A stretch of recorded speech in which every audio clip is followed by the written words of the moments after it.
Okay, so I think we can start. Welcome, everyone.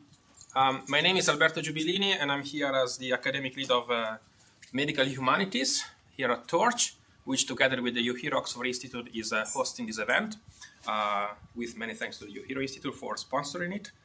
And I will just say a few words as a way of introduction, not too long, because we have a dense program, and it's important that we stick to the schedule.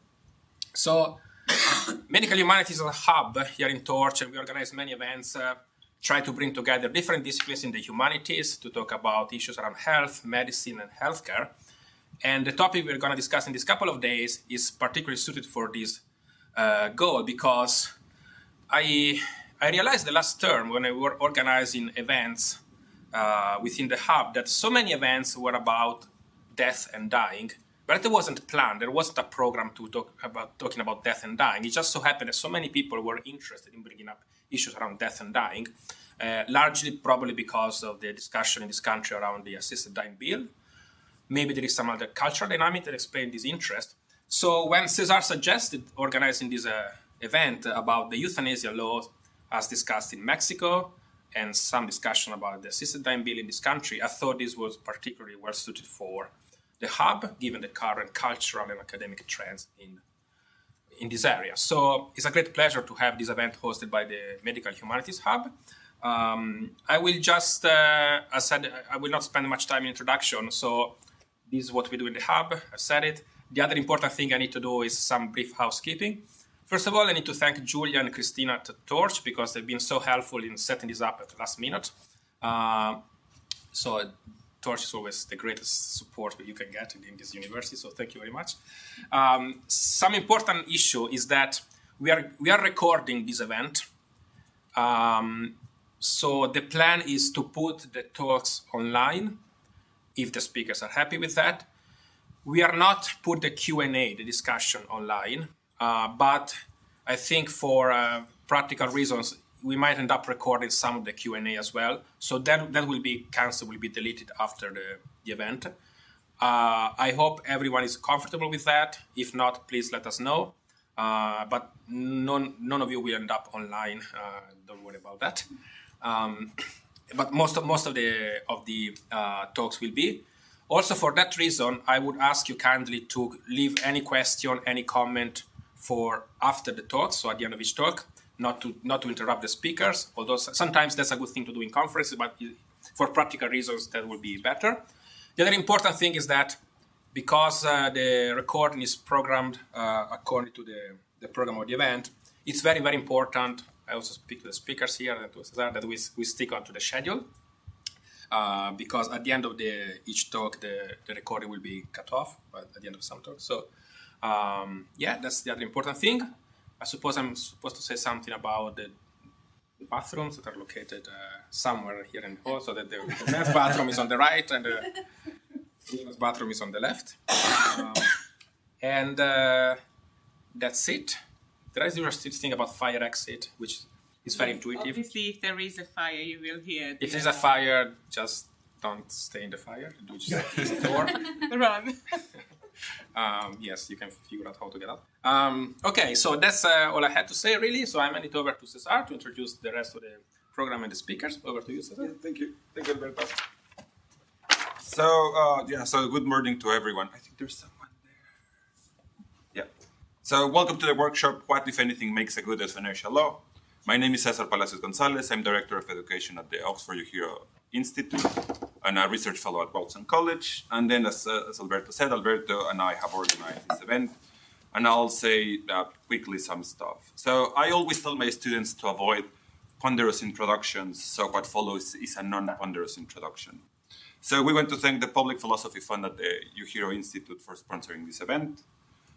We want also to thank the UHERO Institute and Torch Medical Humanities Hub for their support in organizing and running the event. Without these fantastic teams, this would not have been possible. And then we also want to thank our fantastic speakers for accepting our invitation to present at the workshop and for the audience for being here.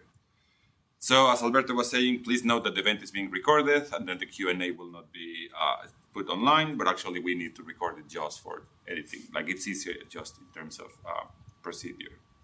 Now, if you read the workshop's blurb, you will know that both in the UK and in Mexico, there are serious academic debates on euthanasia, and that in both countries there are concerted legal efforts to actually legalize this practice. And then over the course of the next 2 days, we will hear cutting-edge research on this topic, and I'm sure that actually we will have a spirited but respectful debate on the matter. Lastly, for both days, lunch will be provided, and during the coffee breaks, there will indeed be coffee. So the coffee is there, so I think, yes, if you want to just grab some coffee before we actually move on to the first session, we have just 3 minutes, I think. And as Alberto said, toilets are somewhere there. And if you have any questions, please let me know. And and then of course, if you are interested in these type of events and in these types of activities, keep tabs with what Medical Humanities is doing through the website, and also with in the website of the Euthanasia Institute. We have lots of events in related topics, not only on euthanasia, but beginning and end of life, and lots of other things. So, thank you very much for being here. And I think, as I said, we have still 2 minutes for coffee and refreshments, going to the toilet, and then we can actually get on going. In this first presentation, we have a double act. So we have been very lucky in actually that Senator Emmanuel Reyes Carmona and Dr. María Rebeca Alcaide Cruz have decided to actually collaborate and put together this presentation. And as you will hear, Senator Emmanuel Reyes Carmona has been part of the legislative efforts in actually trying to pass the euthanasia law, working with Samara. And actually, there's like a bit of a history in terms of actually how euthanasia legislation has been tried to be passed in Mexico. And so Senator Emmanuel is going to actually provide like a big picture overview of euthanasia in Mexico and actually health and what he thinks about these topics. And then Rebeca is going to actually give a brief overview about actually how laws are passed in Mexico and what are the different stages of these. So Rebeca is super well placed to actually do this. She has worked first in the Chamber of Deputies and now at the Senate with Emmanuel, and she's an expert actually in the legislative process in Mexico. So I'll run the video now and then. Yep. Oh, and then the video's in Spanish, but there are English subtitles. There's.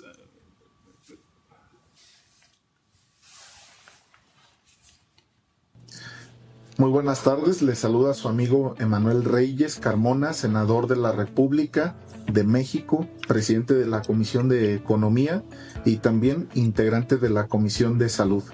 Y es para mí un profundo honor poderme dirigir a ustedes, aunque sea a la distancia, en este importante encuentro académico organizado por el Euthanasia Oxford Institute de la Universidad de Oxford.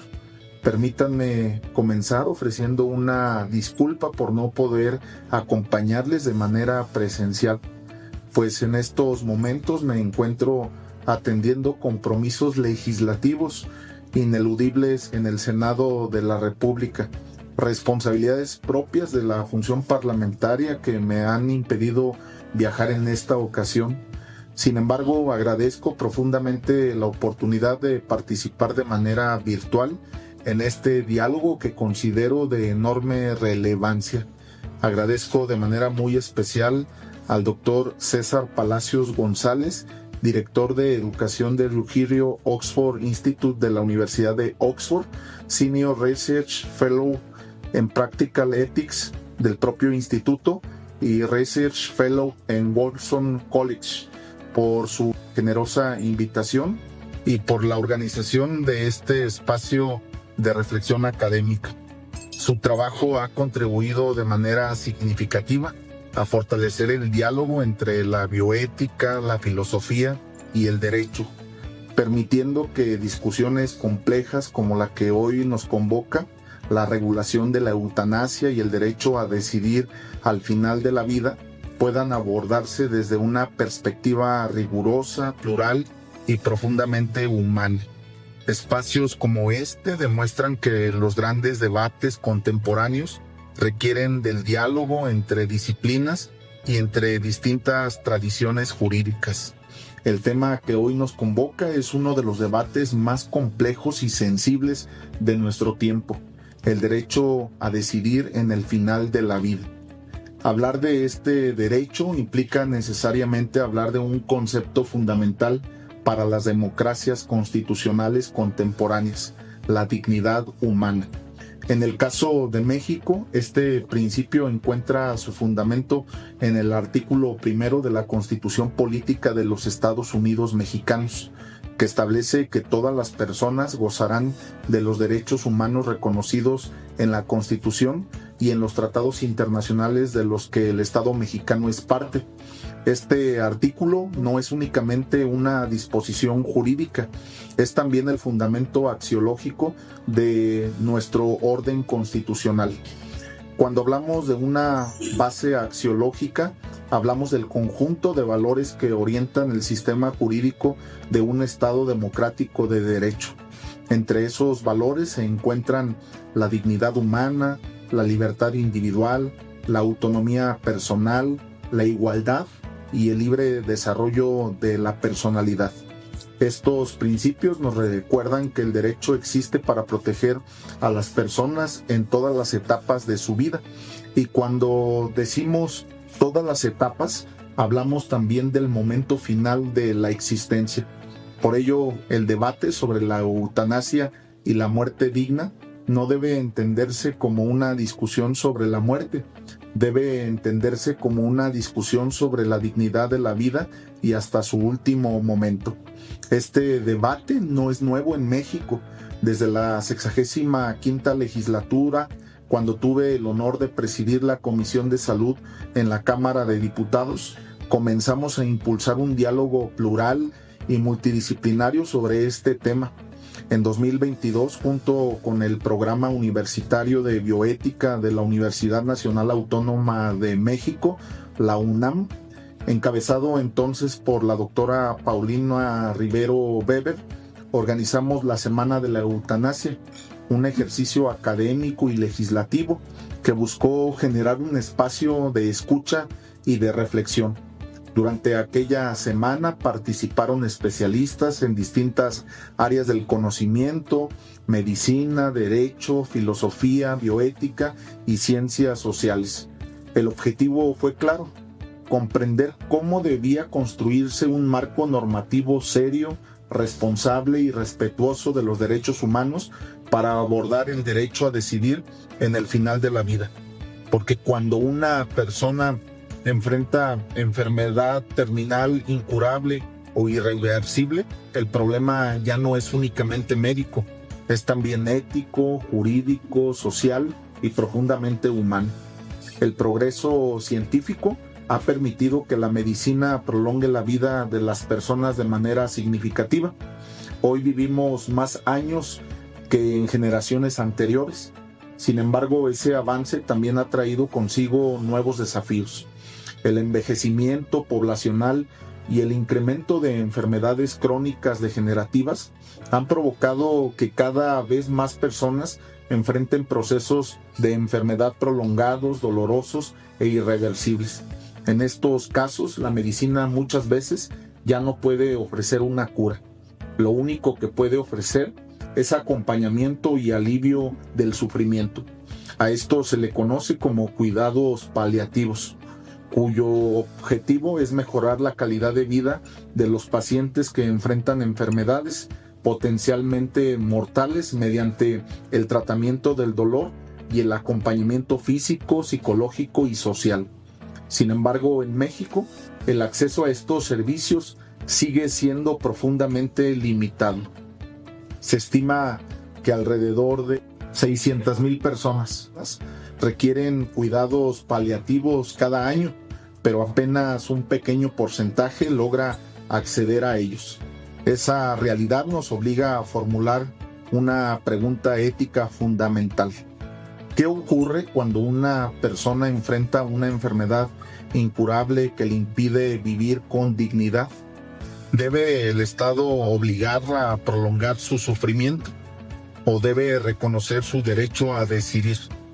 En el ámbito internacional, diversos países han comenzado a responder esta pregunta mediante marcos legales que regulan la eutanasia bajo condiciones estrictas.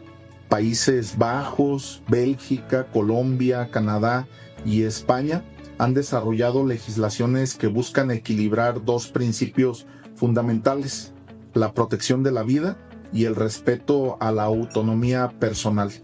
Estas regulaciones establecen requisitos muy claros: diagnósticos médicos verificables, evaluaciones psicológicas, solicitudes voluntarias y reiteradas, y supervisión por parte de comités médicos independientes. Los datos disponibles muestran que en estos países la eutanasia representa apenas entre el 1 y el 4% de las muertes anuales, lo que demuestra que no se trata de una práctica generalizada, sino de una opción excepcional para situación límite. Es importante subrayar algo fundamental: la eutanasia no obliga a nadie, no sustituye a los cuidados paliativos, no reemplaza la atención médica, simplemente reconoce que en circunstancias extraordinarias una persona puede decidir sobre el final de su vida.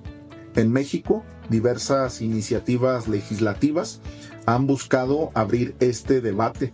Entre ellas se encuentra la iniciativa que tuve el honor de presentar, así como las propuestas impulsadas por el entonces diputado Salomón Chertorivsky, por la diputada Irma Juan Carlos y recientemente por nuestra amiga Samara Martínez, paciente y activista social, que busca la aprobación de la ley Trasciende. Todas estas iniciativas parten de una premisa común: que el Estado debe garantizar mecanismos jurídicos que permitan a las personas ejercer plenamente sus derechos fundamentales, incluso en las etapas finales de la vida. Porque al final del día, todos compartimos una certeza inevitable: todos vamos a morir. Por lo que sí podemos discutir como sociedad cómo queremos vivir hasta ese último momento. Si ese final estará marcado por el sufrimiento innecesario, o si será un momento en el que podamos despedirnos con serenidad, reconciliarnos con nuestra historia y ejercer plenamente nuestra autonomía. Hablar del derecho a decidir no es hablar de limitar nuestra vida o de terminar nuestros días. Es hablar de reconocer la dignidad humana frente al sufrimiento irreversible. Es reconocer que la autonomía personal forma parte esencial del proyecto de vida de cada individuo y que el Estado democrático debe garantizar que las personas puedan ejercer esa autonomía incluso en los momentos más difíciles de su existencia. Por ello, celebro profundamente que este debate se realice en espacios académicos como este. Oxford ha sido históricamente un lugar donde las grandes preguntas morales de nuestro tiempo se discuten con rigor intelectual y con profundo respeto por la pluralidad de ideas. Es un privilegio poder contribuir hoy, aunque sea a la distancia, a esta tradición. Estoy convencido de que el diálogo entre la academia, la bioética y el derecho permitirá construir marcos jurídicos más humanos, más sensibles y más respetuosos de la dignidad de las personas. Porque al final del día, el derecho solo tiene sentido cuando protege aquello que nos hace profundamente humanos, nuestra dignidad y nuestra libertad para decidir sobre nuestra propia vida. Muchas gracias, les mando un abrazo y nos veremos en la próxima.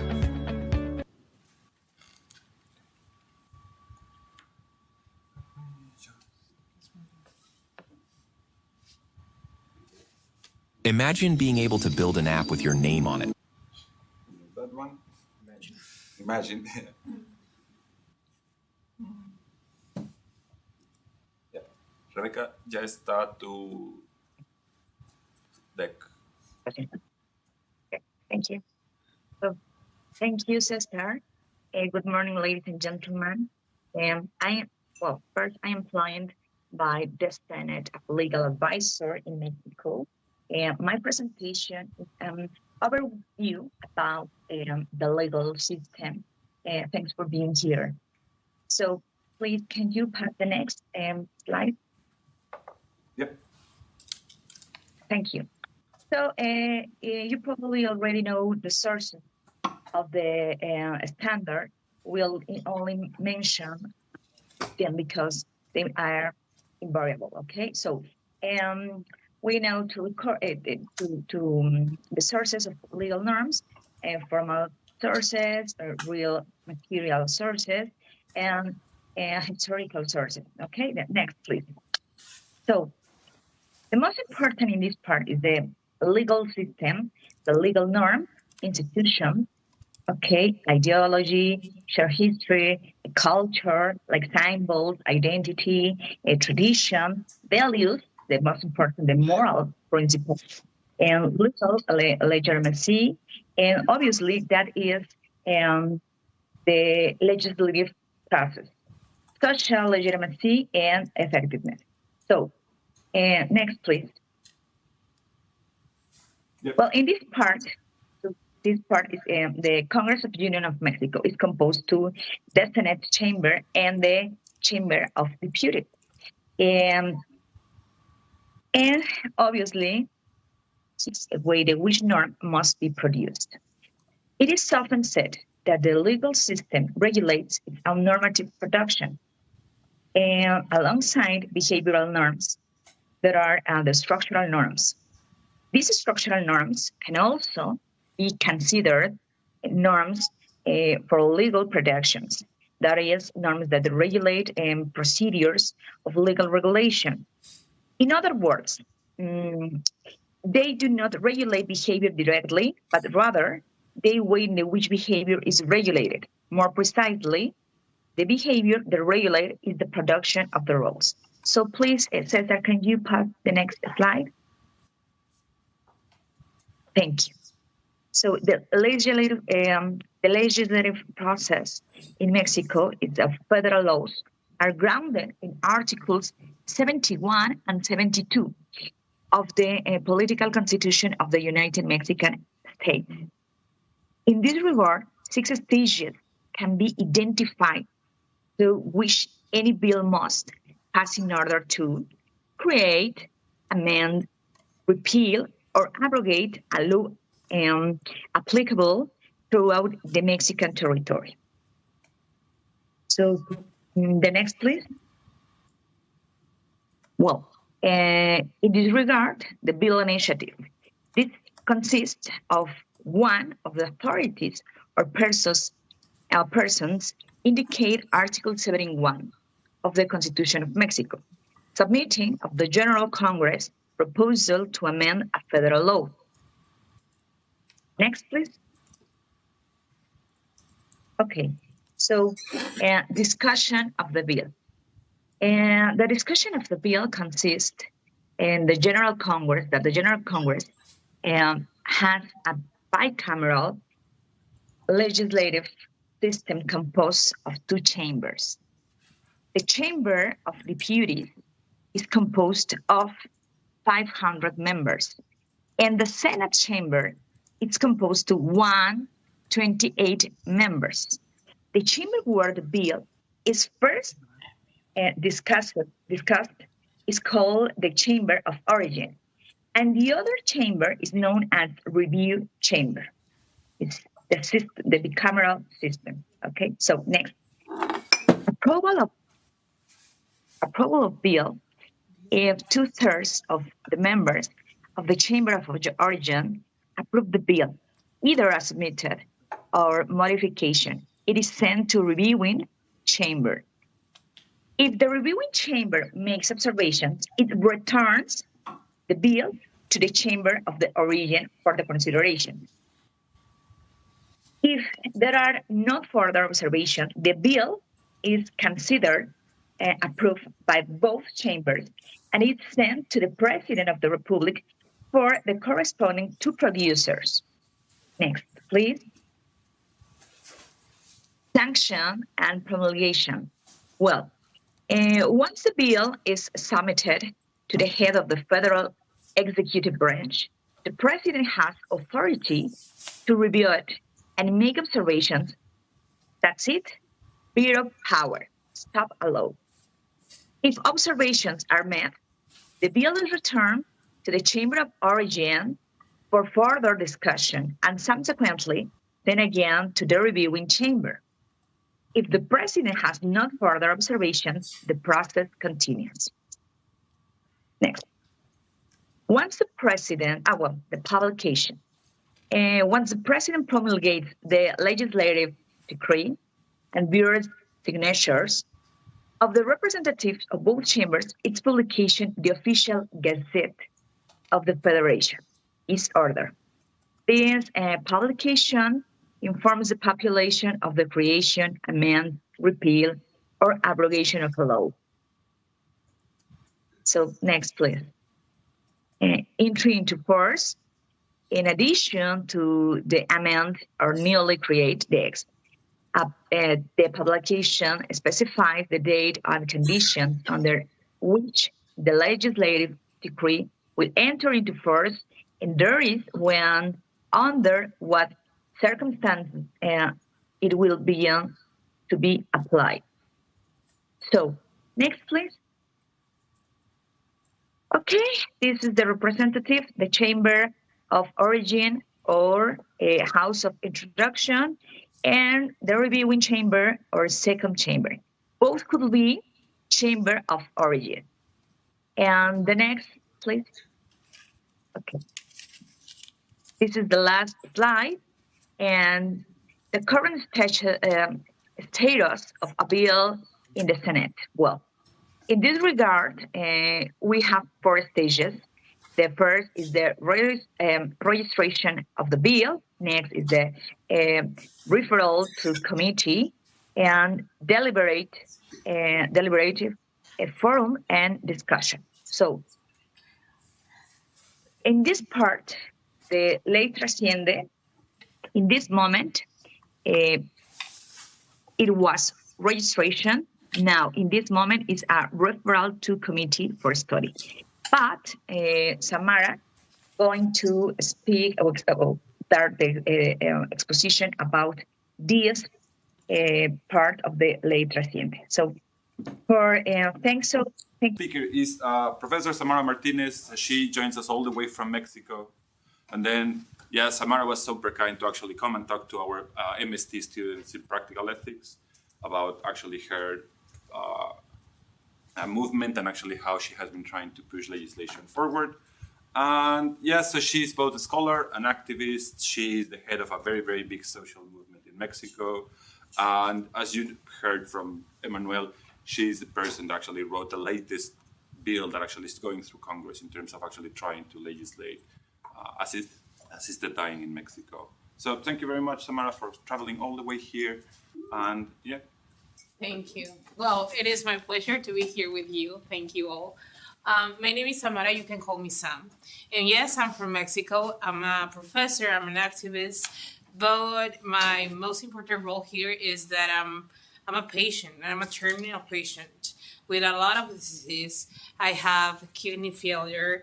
I have a lot of diagnosis, and I have struggling with, to maintain my life and maintain me alive for the last 15 years.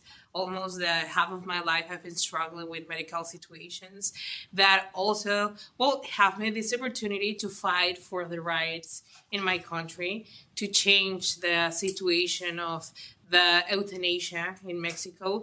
And the first question here is why we call them euthanasia or not assisting in dying, like is naming in other countries, for example, in Canada. Well, if we are going to the basics of the word, euthanasia comes from the Latin, that is eu from good, and thanatos, that is from dying. So the actually translation of the word is good dying. It's like that simple. So it depends on the country, but we in Mexico, in our legislation, talk about euthanasia, and it is in our constitutional way, and also in our penal situations and legislation, and it's why we call them like that, like in a lot of countries. So today I'm going to talk about my my social movement that starts in my room for right now to me that I'm living with you and to be here with you, it's because I connect to a machine that is a dialysis machine for 10 hours per day, every day, the 365 days through the year. So that is how I create the social movement that now in Mexico and in a lot of countries in Latin America is known Ley Trasciende. That it doesn't have like the right translation in English. Maybe it will be something like transcendental law, something like that. That it means that not always like just pass away or die. For me, it's more that the soul just evolutionate to other plane. And for me, the language is very important.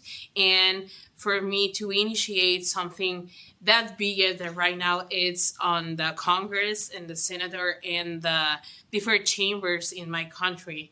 From a social movement that starts with a lot of love and a lot of human sensitive, is the situation that I'm going to present to you. So I'm a professor, I'm an activist, and my diagnosis is a very complicated one. As I already told you, I have now 31 years old, and when I was around 15, 16 years old, I have diagnosis with kidney failure, lupus, and another difficult situations and medical situations that have me already 2 kidney transplant that are obviously failure, 2 years of hemodialysis, and right now I live well connected to a dialysis machine 10 hours per day. And for me, then 2024 for that year, the doctors told me you have a difficult situation. We already tried everything in the medical situation and you don't have, another medical care that we can provide you to have a better life. And most important, to have a better quality life. So for me to have 28 years old at the time and being told by the medical situations that I have my disease was a terminal situation was like to confront death and just knowing that I was dying in not more like 5 or 7 years. And that's fine. And very, very accept that part of my life. But I'm also know and take that opportunity to know that my diagnosis is also a change opportunity to change in, my country, the state of 3 things. First of all, how we saw death, how we talk about death, and most important thing, to bring the opportunity to all the patients, terminal patients or patients with chronic and degenerative disease, to take just an opportunity to choose how they want to end with their lives. And for me, that is very important to initiate this movement as a patient, not as a politician, not as a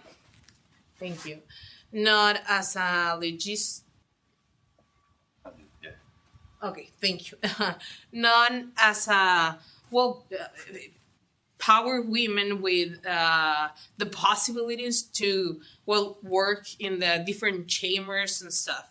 I'm just one citizen, like a normal citizen with a lot of medical conditions, trying to change the entire system of a Mexican situation. And this is very important because in Mexico, we have different social and cultural responsibilities and situations that mark. And also we have these very difficulty situations with the religious. So the part of the church and the priest, it is a very conservative way to change all the situation. Like Emmanuel says at the first video that we saw, this is not the first time that in Mexico are debating the euthanasia stuff. For example, the first time that Mexico tries to regulate the situation is in 2002. So a lot of years. What is the difference this time is the first time that a patient that suffers every single time and that is trying to maintain a life, well, just raise their hand and says, okay, this is my situation, but it's not only my situation. It's a situation that a lot of people live, that a lot of young people, old people, and different ages of people live. So I want to, well, for me, as an academic and as a professor, I always says the knowledge that you didn't share is knowledge that just didn't serve or works for the people. So for me, it is like very important to has this situation in this phrase. Living with a chronic degenerative illness is not only a medical condition, it is a political condition because you're trying to change, for me, not only your situation in an individual way, you're trying to change the situation as a collective way, but also you confront the political system, the health system. In Mexico, we don't have, yes, we have public system, medical public system, but it's not the best. It is very... very a lack of medicals. Of you need to have, for example, a kidney transplant. You need to wait at least 10 years. Imagine to wait 10 years connected to a machine. That is the minimum of the people have that opportunity, not to just hear, only to have a better quality of life. But the reality is that few people just like make that, for me, a miracle. Because yes, that medical process and stuff is just a miracle. I have the opportunity to almost have 2 kidney transplants. The one was for my little brother, and it's just a very love sacrifice. And the other one was from I don't know how they say here, trasplante cadavérico. How do you like disease donation. Okay, this is donation. Okay, we have the different words, but it is very complicated. You can access in a private way, but it's very expensive. We are talking about $1 million pesos. I don't know how this Divided by 23. It's 100,000. Well, it's a lot of money for normal people like us. I mean, well, at least Cesar, it's a lot of money. But yeah, so for me it was, it is political because I'm confronting all the medical system, all the Mexican system and the law system that it told me that I have no the right to choose the end of my life, that just push me to suffer in a hospital, to push me to suffer in a bed, and I don't want my last days to be that.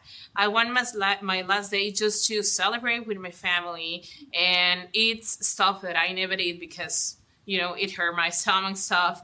And I want just to celebrate and to say goodbye to my life in an honorable way, because I think everyone deserves that. But the patients that are, in constant pain, struggling and fighting for their life, deserve that minimum effort to the government, the state, but also the society says, take your responsibility. If you want it to end, not with your life, for me is to end with your pain, you can take the opportunity. So that changed our vision to see how euthanasia works, okay? So for me, there is very 4 important pillars of this law. I contrasted this law with bioethics specialized, with professors specialized, but also with a lot of law specialized, specifically, obviously, on the medication situation. So only to, the number 1 point is that chronic illness is a global reality. As Simon Hayes says, he is the director of research strategy at the Institute of Health Metrics and Evaluations.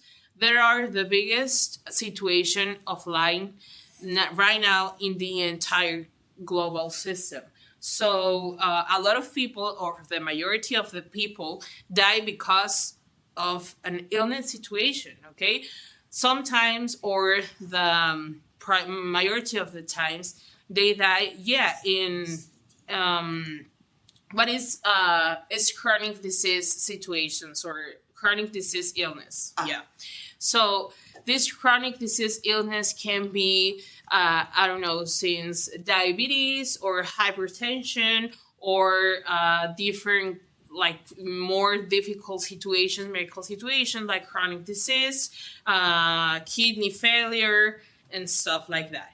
So obviously, as a society, we expect that these medical conditions arrive to our life when we are, I don't want to mention any age because I don't I don't want to get like in trouble with age, but at the part of the end of our lives, I don't know, maybe at 60s or 70s, I don't know, yeah, but no, when you are very young, like 15 or 20 years old or 30 years old, even that. So yes, we need to understand that right now our reality, and also mention something like that at the first of this workshop, is the majority of the people are dying because of chronic illness. So we expect that in 2040, so in 15 years, the majority of the people are in those situations. That is very, very important that we start to legislate this part of euthanasia in every country, not only in the 10 countries that are legislation that part right now. So the point number 2 is that it is a medical process that prolongs life, but do not always relieve suffering. So we are talking about 3 very important definitions. The one is about autonomy, the second one is about dignity, and the third one is about what is the final point or the objective of the medicine. Just only prolongs life in any way or any cost, or give them dignity, and quality of life. For me, for example, as a patient and in my situation, I say, well, I better prefer to have, I don't know, a year of good and very good quality life that maintain me connected to a machine for the, at least, I don't know, 5 years or 10 years, because it is complicated to know, to have this life. So I don't know if someone of you are a doctor specialized in medicine, but I think the duty of the doctors to not only prolong life to every cost, because as a patient we can, and the majority of the time, we are not in control of our body or decisions that the medicine do our bodies. For me, it's they don't even ask you if you want more medicine, or when you are in a chronic situation in a hospital, they didn't ask you if you have be more punched with the needles, for example, and stuff. So for me, the medicine, as they are created to assist it in the born or the initial part of our lives, there is also can be as an assistant in dying of our life, because medicine can understands like that. The point number 3 is we need to understand all the damage in the psychological and economic toll for the patients and their families. Living with a chronic disease is very, very expensive, very expensive, but almost, and it's very important to understand that living in that situation creates you as a patient, but as a family. I mean, the old people that complains to you different psychological situations. I mean, for example, all the things that maybe a mother or a fathers need to quit their jobs to maintain the patients. That is a reality. And it also depends because it's a gender situation because, I don't know here, but in Mexico, the majority of the people that take care of the patient are the women. Yeah. Yes. And that is another situation that struggles, and it is like very disruptive system way to have a gender minority to care about the patient. That is a really, really key reality.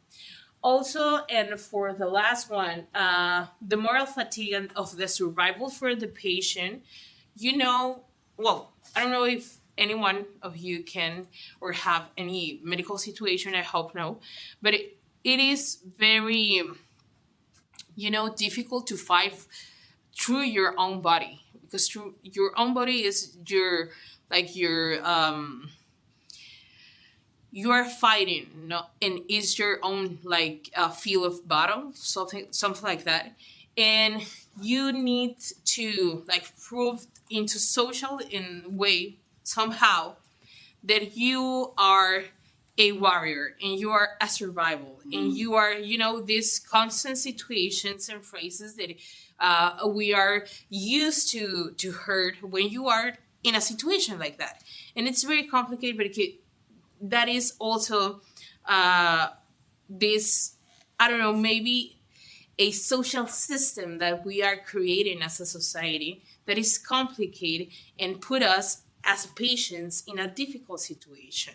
So that, for me, 4 different situations comes along to create the social movement that now is, known as Ley Trasciende. And we have here 3 different words and significance and definitions that are very important to understand, to explain, and to sustain the euthanasia. For example, we have autonomy, we have dignity, and quality of life. When we are talking about autonomy, I think that we can decide for our own body, as the same thing that we can decide how to dress, how to cut our hair, how to use, I don't know, whatever you want to use. What car do you want to buy, for example? Simple things in life. But the rare situation here is why when we can't, or when we talk about autonomy and the decisions that we talk of our bodies, the system, or in this case, the Mexican state, and sorry, but I have to say the UK system doesn't allow us to take the responsibility to our own bodies. And that is for me, the ironic situation of this. And what is dignity? Maybe in a personal perspective, we can have different definition about dignity.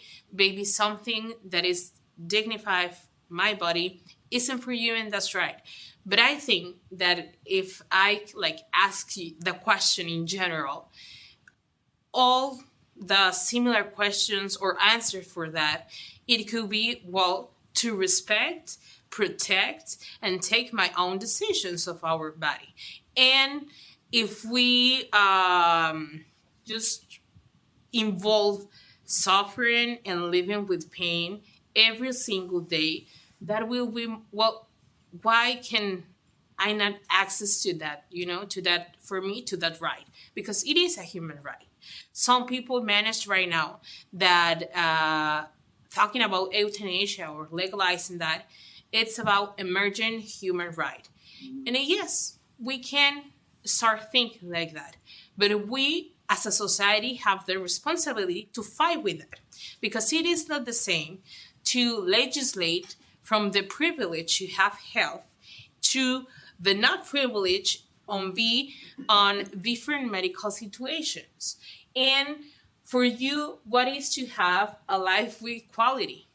I think at least we have the right to get one nutritionist to get health, or to secure that if I have pain, well, to go to the doctor and resolve the term.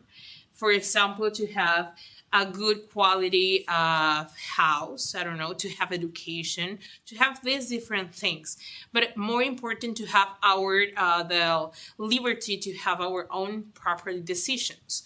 And sometimes the medical system just take us away and don't give us as a patients that freedom or that autonomy, okay? So modern medicine has sustained life, yes.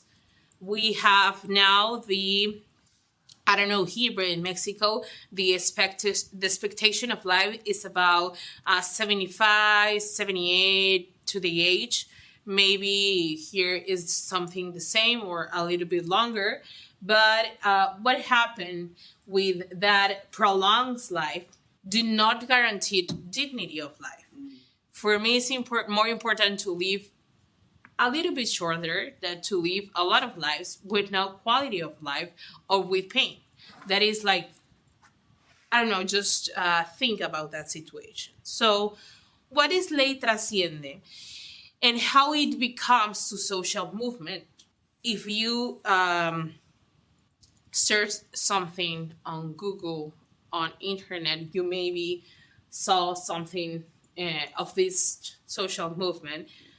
But basically is the legal reform that seeks to legalize the right to euthanasia in Mexico for patients with chronic, degenerative, and incurable diseases. So here are two photos in the two chambers that Rebeca talks about it. This is on the deputies and this is on the senator things. And I have this plural situation and very fast situation to, well, arrive to the power. On August of the last year, I put a video on social media because all these movements initiate on social media. And in October, at least like 2 months after that, I managed to arrive to the powerhouses in the chambers to present my bill. So this is like the movement that are presenting that are and implicates different laws. For example, I'm trying to reform the general law of medical situation in Mexico. I'm trying to approve the euthanasia as a medical right. And the last of them, I'm trying, well, in Mexico is known as a compassion crime. I know that is horrible, but you can go to jail if you show compassion to the one that suffers and to the one that asks you your help. As a patient, as a mom, as a father, as a doctor, you can, well, go to jail until 12 years from jail just to show compassion to something or someone that suffers. And that is like very, very, well, awful. I don't know what is the criminal part here in the UK or how is shown in your constitution, but in Mexico is compassion crime. So, Ley Trasciende was not born from a desire to die. This is very important to understand. It is born from a demand to decide for my pain, for my body, and also for, well, my current situation of life, but not always and not also in the individual way, in the collective way. Because imagine that you're suffering every single day and you have 15 years of different medical conditions and still you want to fight not only for you, for every single patient to not pass the situation that you already, have lived. So this is I think the first time in Mexico that we have an open window and a big opportunity to change the legislation, because we are connected to the patients, to the people, to the society, but most important thing, to the to the familiars and the people that are living this situation right now. A lot of people now in Mexico says, well, it is a law that promote death. It is a law for me to promote the love of life, because I don't want the last days of my life once to be on a hospital. I want to just say goodbye to the life with this essential right now, to smile, to hug my mom, my father, my families, my friends. I don't know, just to celebrate my past on this planet. But I don't know what are your beliefs or stuff, but I think that I'm like earning to evolve and come again in other life with no pain, with no hospitals, with no suffering and stuff. So for me, it is a law that comes from love from our own bodies. And I was talking to you right now about that is a movement that comes to social media activism. So if you want, please follow me. It's not an announcement, but well, we are here, please. And yes, I start with this video right here that says, I want to legalize the euthanasia in Mexico because I'm a terminal patient. And that video, it starts to initiate like a media situations all over Mexico. I start with social media on 2023, so not many years ago. But right now, social media, if you can use them as like a tool for change society, you can achieve many things, like to go to the powerhouses and the legal system in less than 2 months, for example. Right now, we are also have this change.com link that you can, sign if you are unfavored to the law and stuff. And in least of 2 months, we reunite almost 200,000 signs of the people that are supporting this movement in Mexico. And in April, we are going to start this parliaments, the conversations in the powerhouses in Mexico. That is the next step that Rebeca was told us about how to continue for the process to legalize euthanasia. So we are very progressive with the terms, and this is not only a situation that are spoken in the powerhouses and stuff.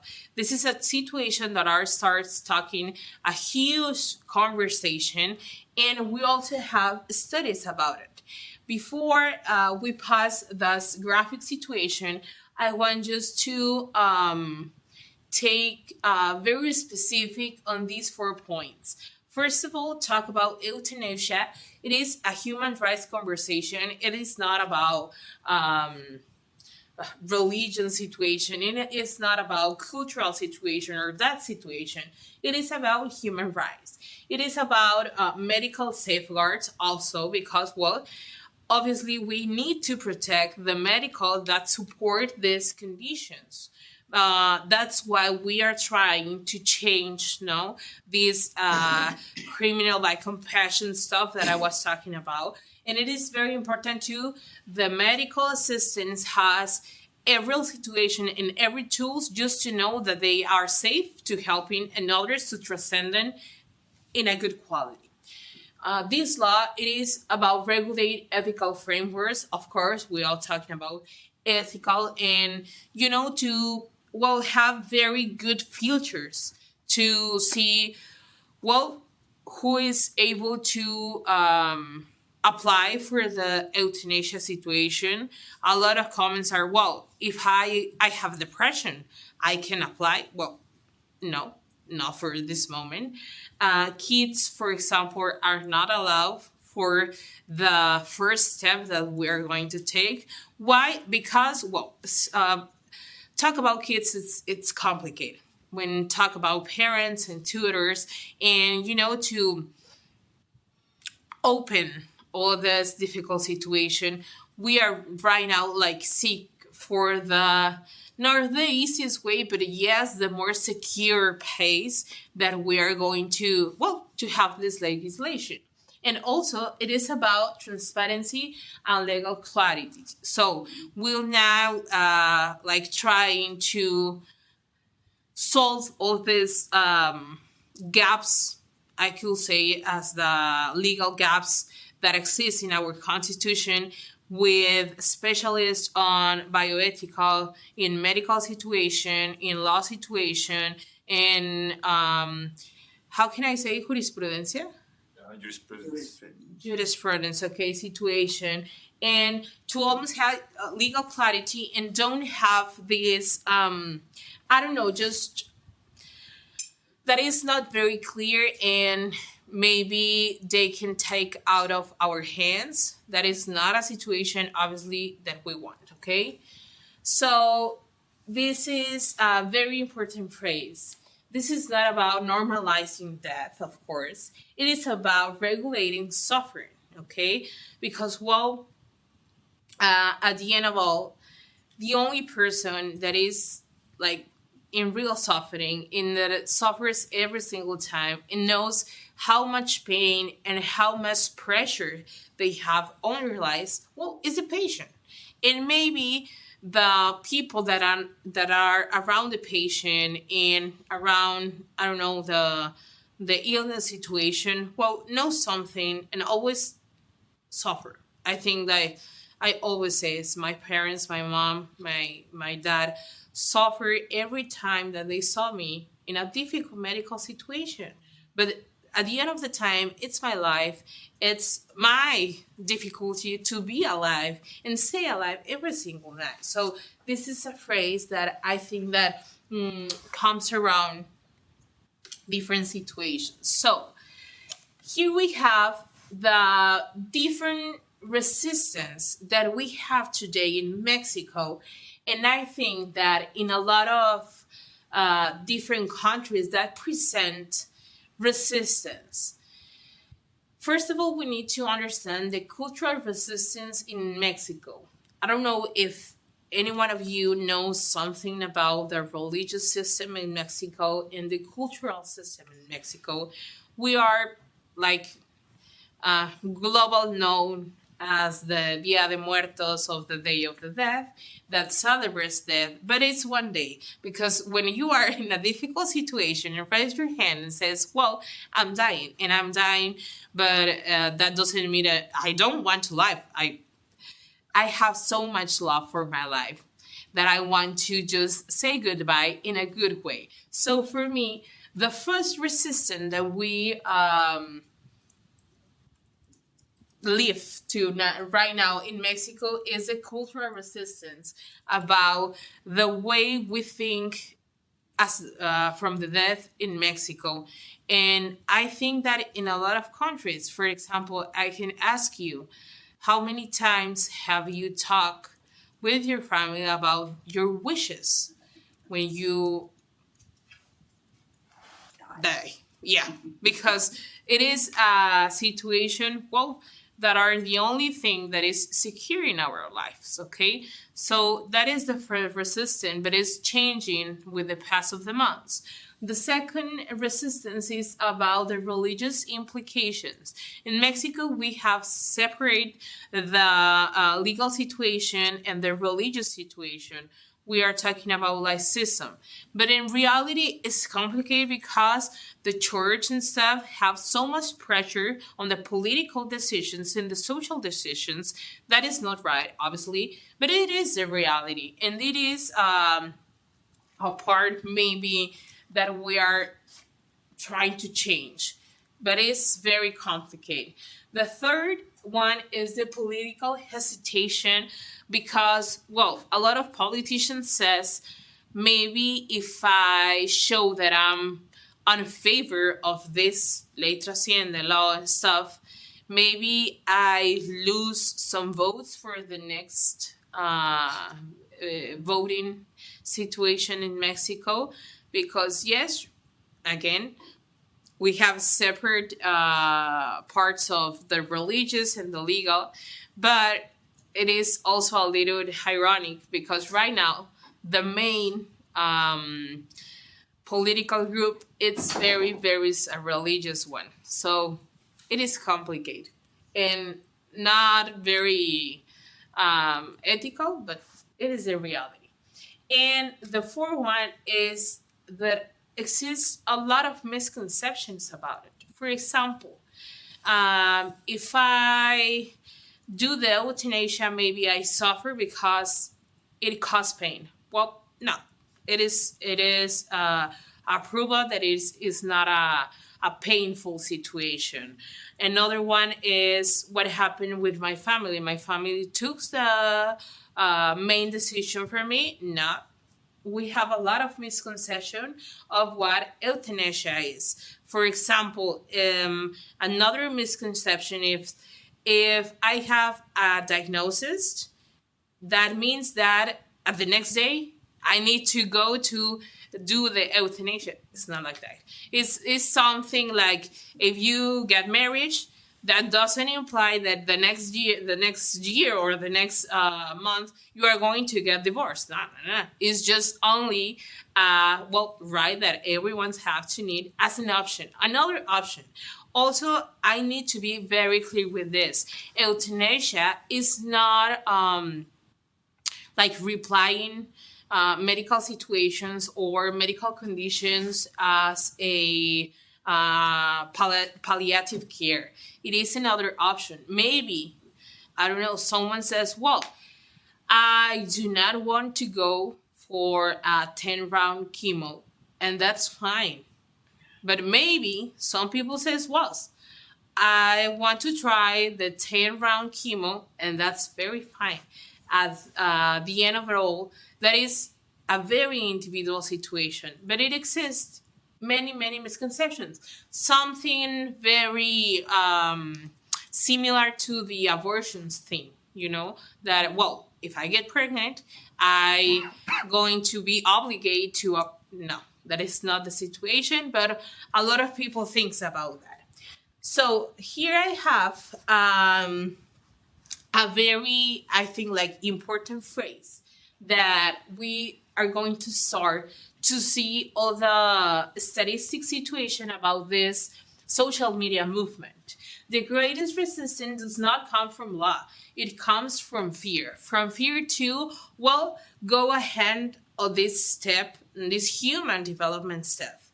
And I have the honor, I could say, to have a very social media, how can I say, cobertura mediática? Exposure. Yeah, like media exposure. Yeah. Well, okay, media exposure, thank you. From not only in Mexico, in a lot of Latin American countries and international media like CNN, the BBC, for example, because it is like very like a huge situation and how it comes from social media. For example, here we have, it's in Spanish, but I'm going to translate to you. Here we have a graphic that shows us the impact that we have on the 2 days that we present the law in the chambers, okay? In only 2 days that are October 28 and 29. We reach only on X on Facebook almost a 20 million reach of people. Only in those two. And if I could say, I think that my most popular tool on social media are TikTok. So in the last day of August of the last year, I present the law in a very unusual way, that is social media. In October, we have the publication of the presentation of the law in, the legal system. So in that 2 days, we reach a huge people. But the most important thing is when first we start of this social movement, we have 76.5% favor, and just very, very little and not on favor, and 23.4% in a neutral situation. They maybe don't know what an euthanasia is. They maybe don't know what the situation of the president Sheinbaum is, for example. But this is on October. I want you to analyze what is the difference on October than on February of this year. We have a different situation because right now we have a 94.45% of approval in the social media. And for example, this is a graphic that shows us the period of the graphical situation of November to January, two months, that we reach almost 12 million people. And here is the interesting way. We are here, the principal actors that are just a participation in this law in social media. Well, the first one is not me. It's a priest.